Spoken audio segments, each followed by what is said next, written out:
हाय kids, आज जो हम वीडियो में देखने जा रहे हैं वो हमारी कॉन्टिन्यूशन में चैप्टर 3 ही चल रहा है क्लास 6 का। इसमें हम दो टॉपिक कवर करेंगे, HCF highest common factor and LCM जो हम बोलते हैं लोएस्ट कॉमन मल्टीपल। तो सबसे पहले हम बात करते हैं कॉमन फैक्टर क्या होता है। कॉमन फैक्टर वो नंबर होते हैं जो दो नंबर्स में, अगर हमें फॉर एग्ज़ाम्पल मुझे कहा जाए कि आपको कॉमन फैक्टर फाइंड आउट करना है और ये आपके दो गिवन नंबर्स हैं, जैसे कि मैंने ले लिया नंबर 18।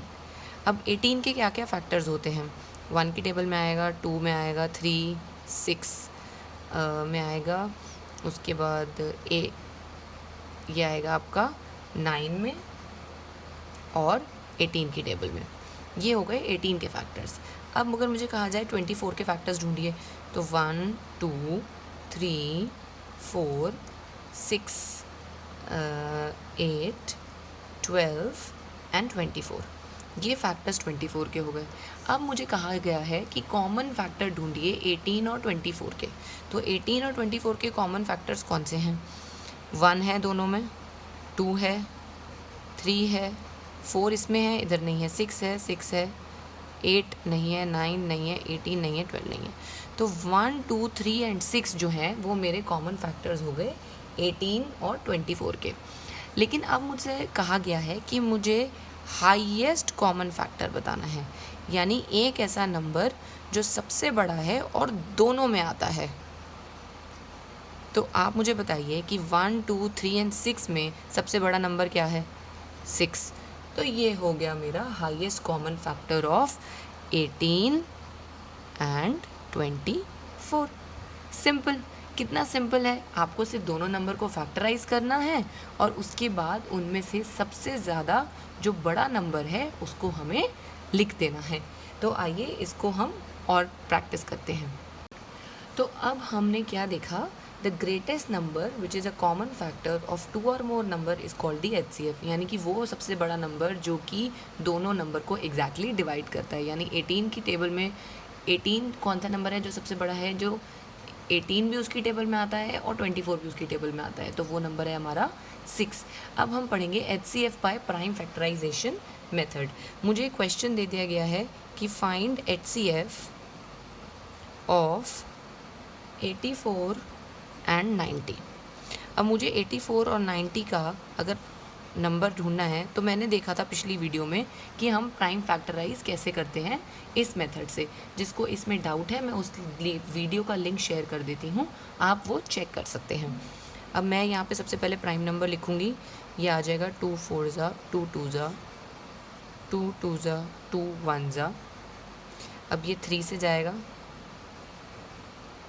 3 7 ज़ा, 7 1 ज़ा, यानी मेरे फैक्टर्स ऑफ 84 यहाँ पे आ गए। अब इसी तरह मैं 90 के भी फैक्टर्स फाइंड आउट कर लेती हूँ प्राइम फैक्टराइजेशन मेथड से। 2 45, 2 से नहीं जाएगा, 3 से जाएगा, 15, 5 से जाएगा, 5 3 ज़ा, अगेन 3 से जाएगा, 3 1 ज़ा। अच्छा, अब हमें हमेशा ध्यान रखना है कि हम असेंडिंग ऑर्डर में ही अपने प्राइम फैक्टर्स को अरेंज करते हैं। तो हम इसको आगे अरेंज करते हैं। तो हमारे 84 के फैक्टर्स हो गए 2 इंटू 2 इंटू 3 इंटू 7। 90 के फैक्टर्स हो गए मेरे यहाँ पे 2 इंटू 2 बार 3 है, 3 इंटू 3 एंड देन इंटू 5। अब मुझे क्या करना है, प्राइम फैक्टराइजेशन मेथड में मुझे पहला स्टेप ये है कि मैंने सारे फैक्टर्स लिख लिए। इसके बाद मुझे कॉमन फैक्टर्स ढूंढने होंगे। कॉमन फैक्टर्स क्या हैं, ये 2 आ गया, ये 3 आ गया, इसके अलावा कोई कॉमन फैक्टर नहीं बच रहा है। तो यानी मेरे को क्या करना होगा, पहले प्राइम फैक्टराइज करना होगा, फिर कॉमन फैक्टर्स को सिलेक्ट करना होगा, और नेक्स्ट स्टेप क्या है, जो HCF फाइंड आउट करने का सबसे इम्पॉर्टेंट स्टेप है, वो ये है कि इन कॉमन फैक्टर्स को आपको आपस में मल्टीप्लाई करना होगा। यहाँ पे दोनों में क्या कॉमन है, 2, और यहाँ पे कॉमन है 3, यानी जो मेरा हाईएस्ट कॉमन नंबर है जो दोनों को डिवाइड करेगा वो होगा 6। तो ये है हमारा prime factorisation by HCF by prime factorisation method. अब चलते हैं हमारे अगले टॉपिक पे, जो कि है lowest common multiple, least common multiple. नाम से ही हमें समझ में आ रहा है कि जैसे पहले हम पढ़ रहे थे हाईएस्ट कॉमन फैक्टर, यहाँ हम कर रहे हैं लीस्ट कॉमन मल्टीपल के बारे में। यानी अगर हमें दो नंबर दे दिए जाएं, जैसे कि हमें नंबर दे दिया सपोज़ 2, तो इसके मल्टीपल्स क्या हैं? 2 का पहला मल्टीपल होता है 0, फिर 2, 4, 6, 8, 10, 12, ये सारे क्या हैं? हमारे 2 के मल्टीपल्स। अगर मुझे बोला जाए 3 के मल्टीपल्स लिखो, तो 3 के मल्टीपल्स अगेन क्या हो जाएंगे हमारे? 0, 3, 6, 9, 12, 15 एंड सो ऑन। तो मुझे मल्टीपल्स दे दिए 2 के और 3 के, क्योंकि 0 हर किसी नंबर का मल्टीपल है, तो हम उसको मान के नहीं चलेंगे, हम उसके अगले नंबर से स्टार्ट करेंगे। तो अगर मैं देखूं कि 2 एंड 3 के कौन से कॉमन मल्टीपल्स हैं, तो 0, 2 है यहाँ पे, नहीं 4, नहीं 6, तो सबसे पहले आया 6 दोनों में, फिर यहाँ आया 8, 10, 12, फिर यहाँ पे 9, 12, तो यानी ये हो गया 12। यहाँ पे इसी तरह हम और आगे देखते जाएंगे। तो ये हो गए हमारे मल्टीपल्स ऑफ 2 एंड 3। तो लीस्ट कॉमन मल्टीपल क्या कहता है कि सबसे पहला मल्टीपल जो सबसे छोटा नंबर है, जो कि दोनों की टेबल में आता है, यानी 2 और 3 की टेबल में वो सबसे छोटा नंबर जो, तो 6 एंड 12 क्या हो गए यहाँ पे? 2 और 3 के मल्टीपल्स हो गए। ऐसे हमें और भी नंबर मिल सकते हैं, लेकिन क्योंकि हम लीस्ट कॉमन मल्टीपल की बात कर रहे हैं, जो सबसे छोटा नंबर है वो है यहाँ पे 6। तो 6 हो गया हमारा LCM फॉर 2 एंड 3। अब LCM को फाइंड आउट करने के लिए हमारे पास जो मेथड है, जैसे हमने HCF में देखा था प्राइम फैक्टराइजेशन, उसी तरह हम LCM में भी वो मेथड यूज़ करते हैं।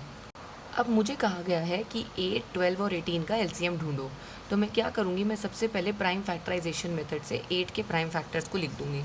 2, 2 ज़ा 4, 2 ज़ा 8, ये हो गए मेरे 8 के प्राइम फैक्टर्स। अब मैं 12 के लिखूँगी 2, 2 ज़ा 4 इंटू 3, 12 आ गया। तो अब मैं देखूँगी कि 18 के फैक्टर्स क्या होंगे।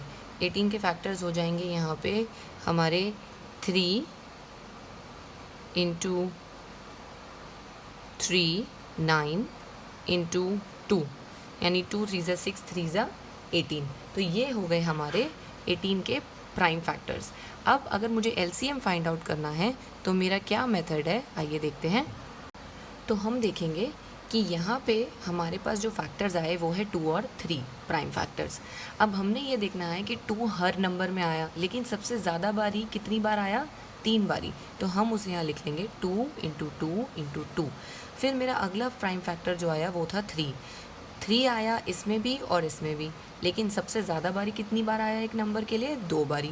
तो वो हम यहाँ लिख देंगे 3 इंटू 3, यानी कि मेरा जो लीस्ट कॉमन मल्टीपल है, जो 18, 8, 12 और 18 की टेबल में आता है, वो नंबर है 2, 2 ज़ा 4, 2 ज़ा 8, 3 ज़ा 24 इंटू 3, 72। तो इस तरह से हम अपना LCM फाइंड आउट करते हैं। हमारा LCM फाइंड आउट करने का एक और तरीका होता है, जिसे हम बोलते हैं डिवीजन मेथड। ये थोड़ा कन्वीनियंट होता है, क्योंकि इसमें हमें क्लियरली फैक्टर्स नज़र आते हैं, और जिस तरह से हम पिछले मेथड में प्राइम फैक्टराइजेशन में मेथड्स को लोकेट करते हैं, उसमें कई बारी एरर होने के चांसेस होते हैं। तो इसमें हमने क्या करना है, सबसे पहले इस तरह से डिवीजन में हमने ये लिख लेने हैं, और फिर हम सबसे छोटे प्राइम नंबर से सारे नंबर्स को डिवाइड करने की कोशिश करेंगे। जो नंबर डिवाइड नहीं होगा उसे हम एज इट इज़ नीचे लिख देंगे। तो चलिए यहाँ लिखते हैं 2 10 ज़ा। अब 25 जो है वो 2 से डिवाइड नहीं होता, तो यहाँ मैं इसको 25 को एज इट इज़ लिख दूँगी। फिर 30 जो है 2 से डिवाइड होता है 15 की टेबल में। अब दोबारा क्या मेरा कोई भी नंबर 2 से डिवाइड हो रहा है? येस, 10 हो रहा है, तो मैं दोबारा 10 के लिए यहाँ पे 2 लिखूँगी। 25 नहीं होगा, 15 नहीं होगा। अब मैं नेक्स्ट देख पा रही हूँ, मैं नंबर 3 पे चलूँगी। क्या 5 3 से डिवाइड होगा? नो। क्या 25 होगा? नो। 15 होगा? येस, इसीलिए मैंने यहाँ 3 लिखा है। 3 5 ज़ा 15। अब 5, 25 और 5 दिख रहा है, बहुत क्लियरली है। प्राइम नंबर 5 से ये तीनों नंबर डिवाइड हो जाएंगे। 5 1 ज़ा 5, 5 5 ज़ा 5 1 ज़ा। अब दोबारा 5 लिखेंगे, 1 1 1। तो यानी कि मेरे पास इन सारे नंबर्स के मल्टीपल्स आ गए। तो यहाँ पे मुझे सारे के सारे जो हैं प्राइम फैक्टर्स मिल गए हैं। अब अगर मुझे सिंपली इसका multiple least common multiple find out करना है तो मुझे क्या करना होगा, मुझे सिंपली इन सारे प्राइम फैक्टर्स को आपस में मल्टीप्लाई करना होगा। तो LCM of 20, 25 and 30 is 2 into 2 into 3 into 5 into 5 which is equal to which is 300। तो ये होता है हमारा लॉन्ग डिवीजन मेथड जो हम यूज़ करते हैं एलसीएम फाइंड आउट करने के लिए। तो इस वीडियो में हमने देखा हाईएस्ट कॉमन फैक्टर और लोएस्ट कॉमन मल्टीपल को कैसे फाइंड आउट करना है। तो बच्चों, अगर आपको मेरी वीडियोस अच्छी लग रही हों तो लाइक, शेयर और सब्सक्राइब करना ना भूलें। अभी के लिए बाय बाय।